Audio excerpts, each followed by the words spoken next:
All right, everyone. This is Jamie Broderick. I am the owner of Network Now, but I'm also a publicity coach. I have another company called White Glove Publicity, and I help rock stars look like the rock stars that they are online and help them get more visibility.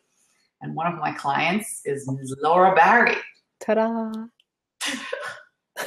And one of the accomplishments she's had recently is publishing this book, The Center of Me. So today we're going to be talking about your book, and the overall theme is how to eliminate the inner critic. Right. Replace it with a self-coach, correct? Absolutely. Absolutely. And that journey to finding your inner coach really is about getting to know yourself and paying attention to how you talk to yourself. So in the book, since you showed that to everyone, I gently guide the readers through the process of becoming aware of how powerful our thoughts are. Just noticing if we're being supportive or derogatory. Are we helping ourselves or sabotaging ourselves? Okay. And it's something, the process is the journey itself, really, and it's something that can only be done by yourself and for yourself. When do your clients typically, I'm sorry, Jeanette, did it work? Because we have sound on our end, both of us. How do your clients, when do they realize that they need your help or that they need to explore this in this book? Are they just so unhappy at this point they don't know where to go? Well, really it's anyone who's struggling to release patterns that no longer serve them, or anyone who's looking for greater satisfaction in life.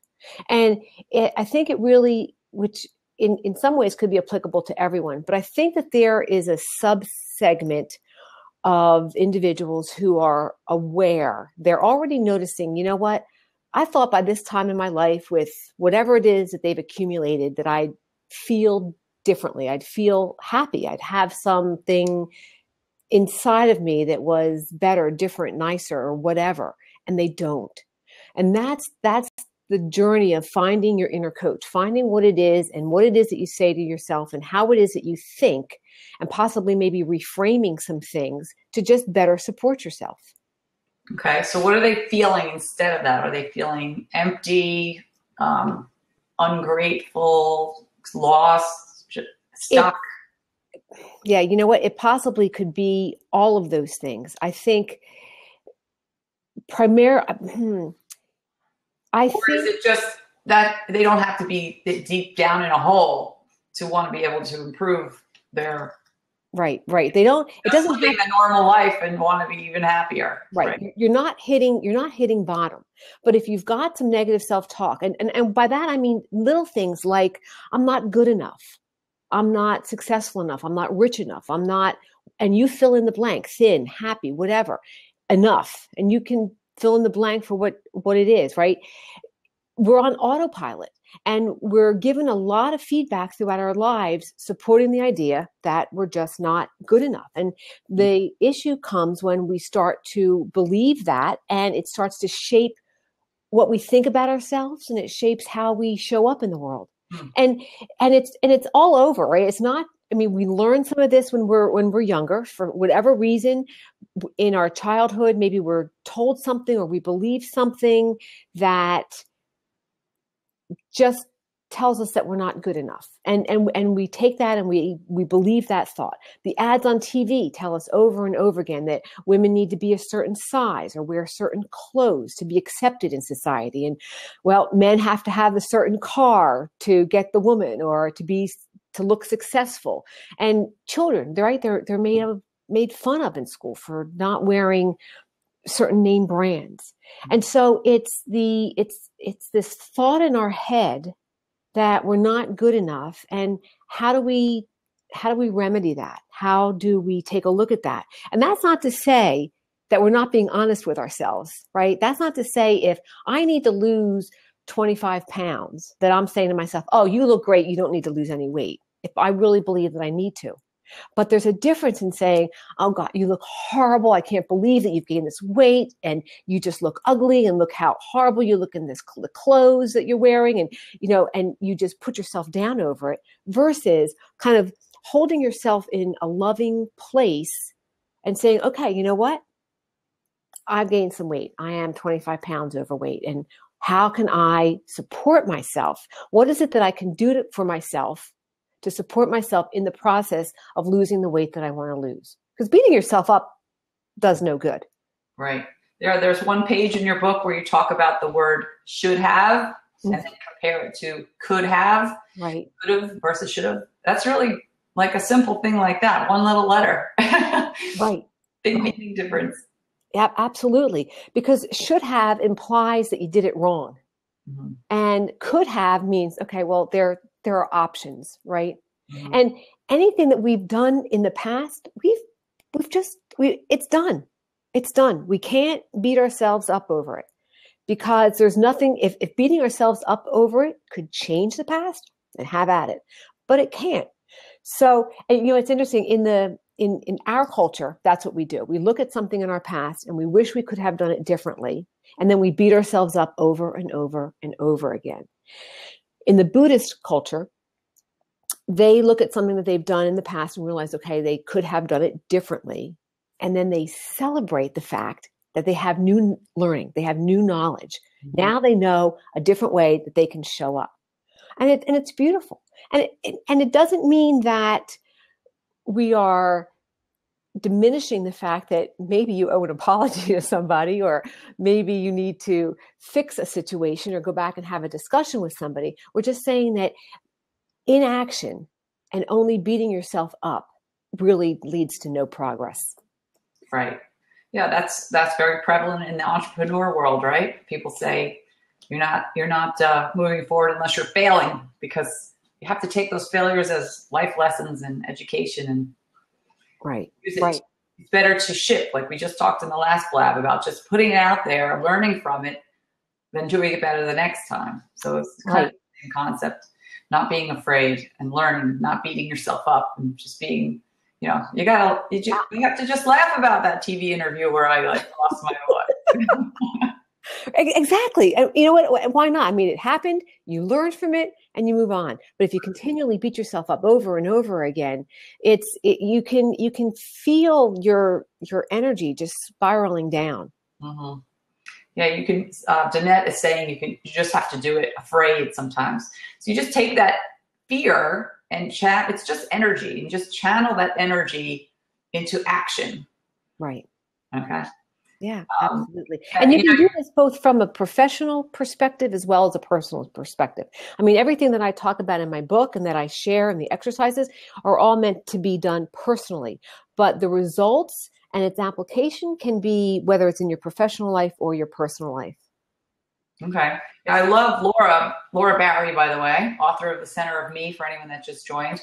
I love that you mix in the text with actual exercises.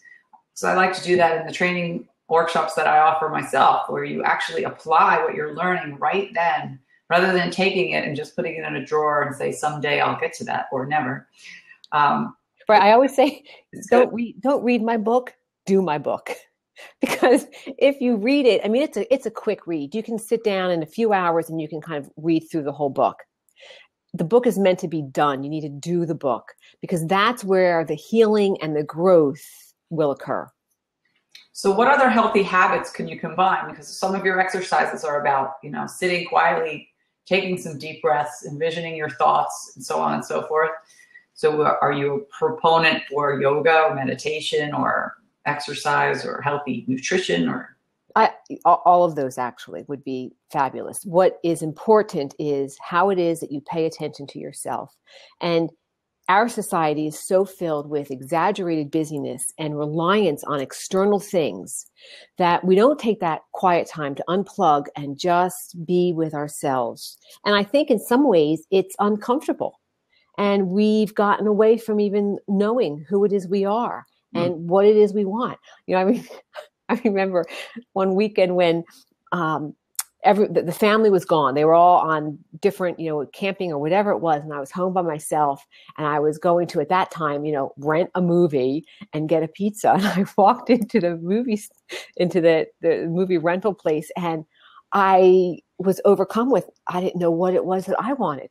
I was so used to for, years, picking out a family movie, picking out something that if the kids walked in the middle of it, it would be okay if they saw, that I never really even, I was having almost an anxiety attack thinking, what do I like? What it is that I want? And so the exercises in the book are really about you getting to know yourself again. It's about giving you permission to be quiet, to contemplate, to think, and to dig deeper to see what it is and why it is that you do what you do. Mm-hmm. Yeah. I find that when I take a walk through the woods, it really grounds me. I have, if you saw my to-do list, which some of it is just in my brain, which is scary right now, you would run away and never come back. But when I go in the woods, you never sleep. You never sleep. I'm getting emails from you at 1 a.m, and then you're responding to my emails at 5 a.m. So I don't know when you sleep. So I can only imagine what that list is in your head. Well, right now we are really busy. Yeah, we got lots of events going on. I'm taking 2 classes at the same time. I'm going through some sort of fitness challenge. Not doing very well with that one, but I'm trying. I'm running today. The woods. I think the woods are a great place.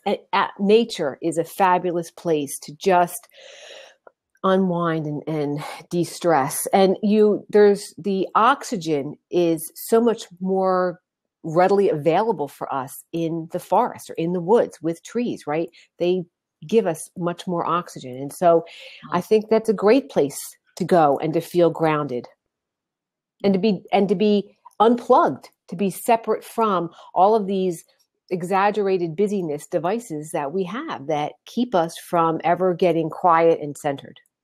Yeah, sometimes people overschedule themselves to keep from facing the reality of their life. Right. Or right. They don't say no. And to go back to that point, so that they don't have to face the reality of their life. The reality of their life is what it is that they're making up in their minds. The reality of their life, whether it's good, bad, or indifferent, is the way in which they are interpreting their situation. Mm-hmm.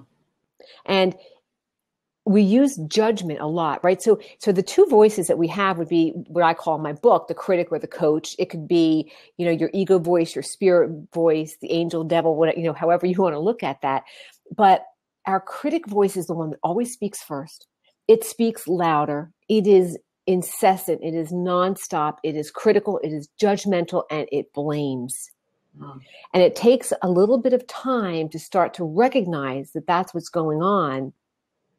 And then a pause to then start to hear a calmer voice, a coaching voice, and a spiritual voice, a connection to something that is bigger than just the ego voice. But the coach voice doesn't speak first and is not the loud voice. So when we're trying to distract ourselves from just our everyday life because we don't feel good enough, it's because we're comparing ourselves to something else. And I have a webinar coming up, and one of the slides I made for this webinar, which I'm really excited about, is who is the enough judge? Who tells us what is good enough? How do we measure enough? Right. Yeah. A lot of people say when I work with entrepreneurs, they're afraid because they don't think they're talented enough. So we actually, at the conference on Friday, I don't think I shared with anyone except for Petra, that we're going to be doing affirmations at the beginning and end of the conference. The future is bright. We're going to be making sure that people really understand that they are worthy of unlimited success. It's like the future is bright if you want it to be. Right. Yes, absolutely. And I'm going to use one of the exercises in my book as well. Which one? I'm not telling you now. It is about a little bit about envisioning, and it's about thinking of what is something that we really want to achieve, and we'll talk about why it is that we think we can't achieve that. And I'll go more into the specifics on Friday. So anyone who's not yet registered for your event ought to be, because I think it's going to be fabulous.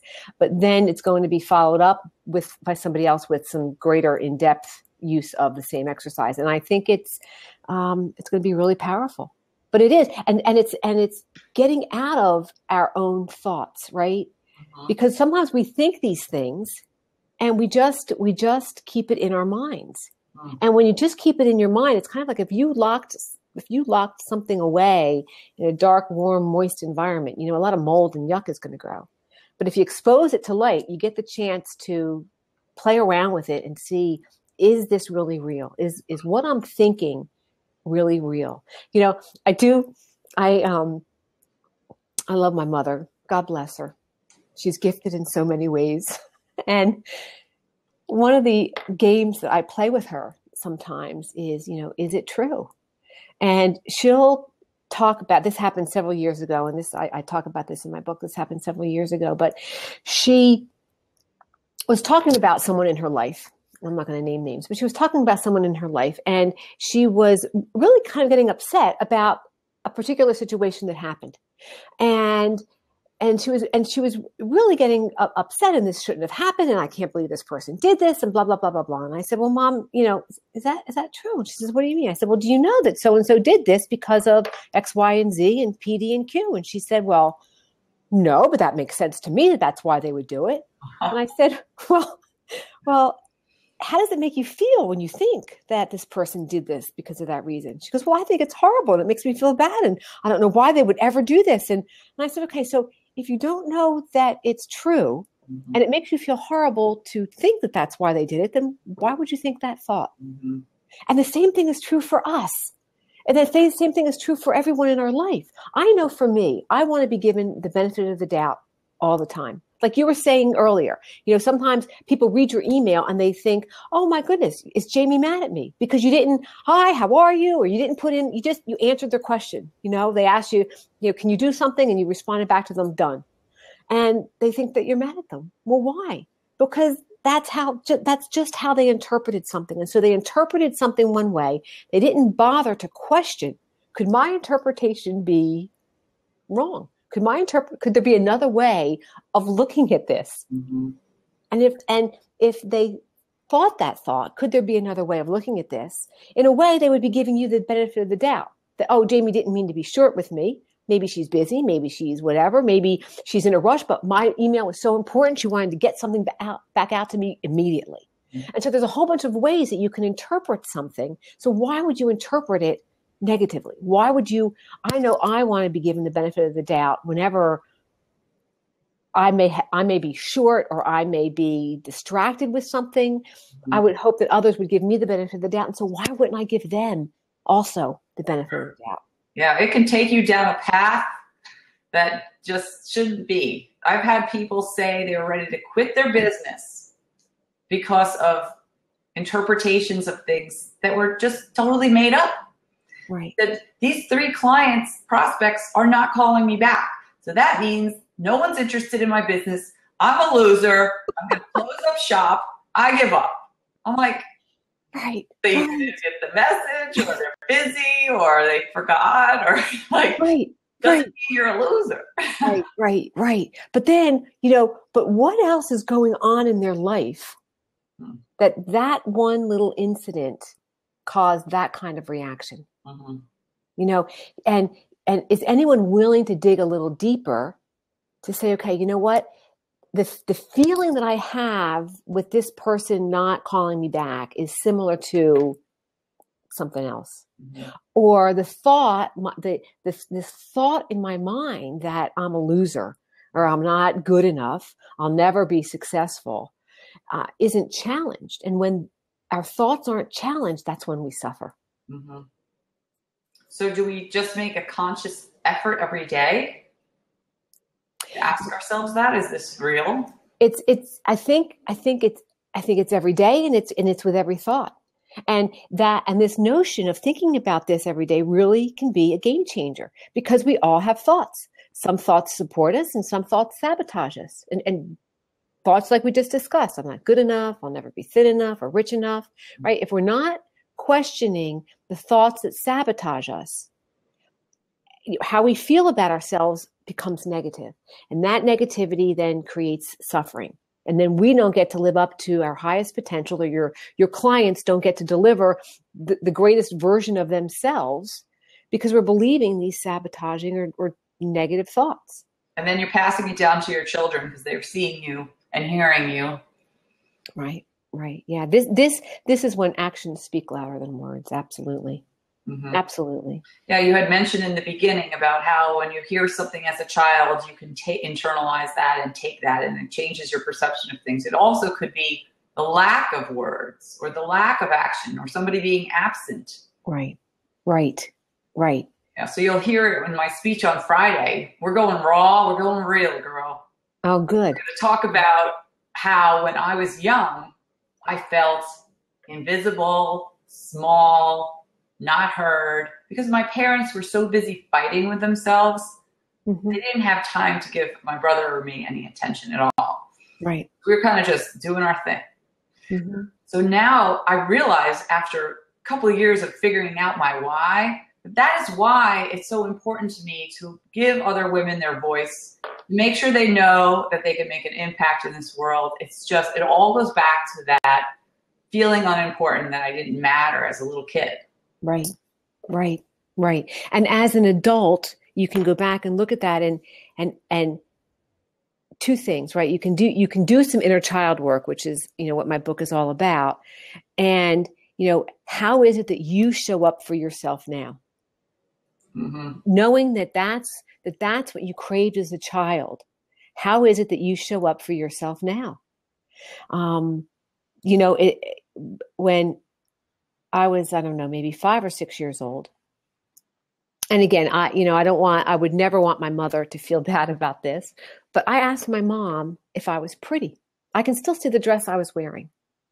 And she just offhandedly made a comment like, "Oh, you're so ugly, you're beautiful." And all I heard was I was so ugly. And I think I was in my 40s when I finally was willing to look at baby pictures of me. And I realized, I'm pretty, I'm cute. Yeah, I wasn't stunning, but I wasn't ugly. And yet, how many decades went by because of the thought in my head? And again, she was probably just being flip or cavalier or whatever, but right. That's what happens. Right. It affects people's expectations of you, affect what you think of yourself. So it's like my daughter was struggling with math last year. Her teacher said the best advice for you is to just tell her how good she is at math and that she's so confident and smart. And then she'll believe that she can learn it, and then she'll actually make the effort to learn it. Whereas if she thinks she can't do it, she won't even try. She'll just throw her hands up. And that's the end. Right, right, right. Yeah. That's very interesting advice. Did it work? We're working on it. Yeah. You're still working. She's much more positive about it now. She jumps into her homework and yeah. Yes. This past weekend I did some workshops at an oncology retreat weekend for women. It's called Camp Bravehearts, and it's an amazing group of women. But the camp was held up at the Double H Ranch in the Adirondacks. It's a Paul Newman camp, and it's for kids with special needs. And anyway, they have a zip line there. Oh, cool. And right? And so you've got all of these women ranging from all ages. I would say probably early 30s to 80. And they're trying this zip line. But what was really beautiful is that as the women got up there and they're like, "Oh, I can't do this. Oh, I'll never be able to do this." And I can feel the anxiety of this, of doing this. And it feels like you've got ginger ale in your veins. You're just tickling all over about doing this and anticipating and a little anxiety around what it's going to feel like. And all of the staff that works there, the volunteer that works there, who are used to working with children or working with these women, and the words of encouragement that they got about doing the zip line, that yes, they can do it, and building their confidence in them as they are working very closely with them, putting on all of the straps and the materials and everything that they have to do, made a huge difference. Their voices were saying, "No, I can't do this. This is too scary. I can't do this, and I'm not strong enough," or whatever they're telling themselves. And these young kids, really, most of the volunteers were whispering just great supportive words to them, Mm-hmm. everyone did it. Right. There wasn't one person that acquiesced to their own thoughts. They, and I mean, which is beautiful. And yet the sad thing is they still needed the external validation in order to shift what they thought about what it was that they can do. And so we just, don't we wish that everybody else could see us the way, could see themselves the way we could see them? I mean, I wish my kids could see themselves the way I see them. Mm-hmm. I have many clients and I wish that they could see themselves the way I see them. And who knows? I mean, it's just, that's the power. That's the importance of this work. And that's the power of that critic voice in our minds. Mm. Yeah, I think that's why support groups are so important, whether you're going through an illness or trouble in your life, or just even for a business, right? Right. Oh, Network Now is all about. We're not a networking group. We're really a business support group. So we're there to support you with resources and tools, but we're also there to support you emotionally, push you off that ledge, not push you off the ledge, push you out of the safe nest, or bring you off the ledge when you're ready to jump, right? Right, right. So tell us about your webinar. Where can we find that? Most of the details on my webinar will be up on my website. I'm in the process now. Last webinar you mentioned, or rather last blab, that you're doing lead pages. Well, I'm in the process of heavily learning lead pages right now. But the link will be on my website, www.laurabarry.org. And I'm laughing because this morning, Jamie said to me, "You don't have to keep saying www. Everybody gets it." So it's just my website, laurabarry.org, and all of the details will be up there. It's a free webinar workshop, and it's about inner peace and lasting happiness, and how do you sustain it? How do you get it? How do you sustain it? And it's an hour workshop. It's got a lot of good meat in it. It is free. I'm offering it both on Wednesday and Thursday nights next week. So if you go to my website, I'll send you the link and you can sign up for one of the 2 nights, and then I'll send you all of the information as well. That's great. Wow. That's right around the corner, girl. I know. I've got to get moving. Nothing like a deadline to get you motivated. Yeah, right. Right. Oh my God. Well, actually, the workshop for the most part is done, and the presentation is done, and I know what I'm going to say. Now it's mostly the technology stuff. Right. Right. We can figure that out. And you know what? We can. And this is another perfect thing. As I'm doing this, I'm tickled by myself because I'm not saying to myself, "Oh, I can't do this." Now I am saying to myself, I wish there was an easier way, and I wish that there was somebody else doing it for me, but I can do it. And I'm learning how to work with all of this technology, which is great.